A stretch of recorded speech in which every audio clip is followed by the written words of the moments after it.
All right, so here's going through your quiz.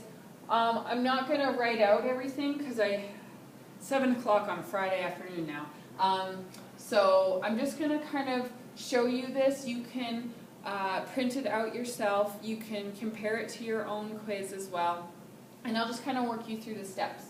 So here I'm told a typical single lens reflex camera has a converging lens with a focal length blah blah blah. So converging lens means convex. So I'm going to draw, and I like to actually draw things while I'm doing it, even if it's not necessary, because it helps me just think about what I need to say.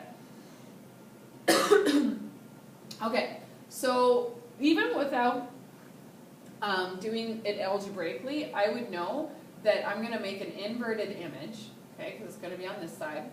It didn't really come up clearly, but it would be an inverted image. It would be real because it's on the opposite side of the lens, and it would probably, well, I actually didn't know if it would be smaller or bigger, but I figured that out algebraically. So I know my F, I know my HO, and my DO. I'm looking for HI. Now, I just chose centimeters. If you wanted to put it all to meters, that would be fine too. Doesn't matter. But they all need to be the same unit. So what I thought to myself is, I'm, excuse me, looking for HI, which from what I have available, HI is equal to, divided by HO is equal to negative DI over DO. But I don't have DI, so I'm going to make, I can find DI though using my F. And then once I find DI, then I can solve for HI. So I use my formula, I rearrange to solve for DI, okay, and I solve for DI, and it's 5.26 centimeters. Then I can place that into this formula, rearrange for HI, and I get negative 1.3157 centimeters. The negative means it's inverted, and when I compare HI to HO, it's a smaller image, so then I can know for sure that it's smaller. All right, so you can print this off again. You can pause and replay if you want to get all that down a little bit more. Okay, next one. I'm told a diverging lens has a focal length of 20 centimeters, blah, blah, blah. Again, I drew a diagram because it helps me remember what's going on. So I know it's a diverging lens, so I can draw it as such. And I'm told I have a focal length of 20 centimeters, and I don't know where my image or my object will be, but since I just drew my DO, or my object away from the focal point. Now, what this is actually asking you is the distance between DO and DI. Now, when DO or DI is negative, so if DI is negative, that means it's virtual. It's not saying, it's not like indicating that it's on the other side or whatever. It means that that image is virtual. So that might be something that you want to memorize too. Look back at your notes and see kind of all the tips for when certain things are negative and positive.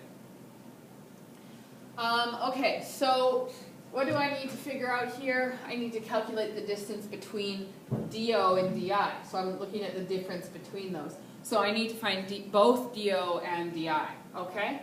So what I was given was magnification and focal length. So what I did is I thought, okay, and you could have done this a couple of different ways, and I'm actually I photocopied and showed you other different ways to do it. So I thought to myself, okay, well, I'm going to put in to solve for DO first, was what I solved for, but you could solve for DI first. So I made a formula to substitute in for DI, which was negative MDO, okay? You make a common denominator, essentially, and you rearrange to solve for DO, okay? So when I plug everything in, I get DO is 30 centimeters, okay? So that's my I just rearranged solve for DO. Then I can go here and put DO into my formula and solve for DI. So a little bit simpler. You know, don't make it too hard for yourself. I don't know. Some of you did some interesting things, but just solve for one variable, then use it to solve for the other one, okay? Don't make another complicated substitution formula. Just use what you just found to find DI, okay? So DI is negative 12, and this negative refers to a virtual image, okay? Which makes sense. So now, though, the negative means virtual. It doesn't mean it's on, like, you go 30, like, minus negative 12. So you're just finding the difference, okay, between this distance and this distance. Like this distance here and this distance here. So you're finding that, okay? So the difference between the two is 18. Now, there was some other ways to go about doing this. So you might want to print these off if you kind of approached it one of these ways. So here, I substituted in to solve for DO, and I rearranged it a little bit differently. Instead of finding a common denominator, I factored out 1 over DI, but essentially did the same thing. I found DI first, then put it in to solve for DO. Or you could have solved for DO first. Okay, so this is when I solve for DO first. And I get 30 centimeters, and then you put that in to solve for DI, and you get the same answer. Okay? So next video will be the rest of the answers.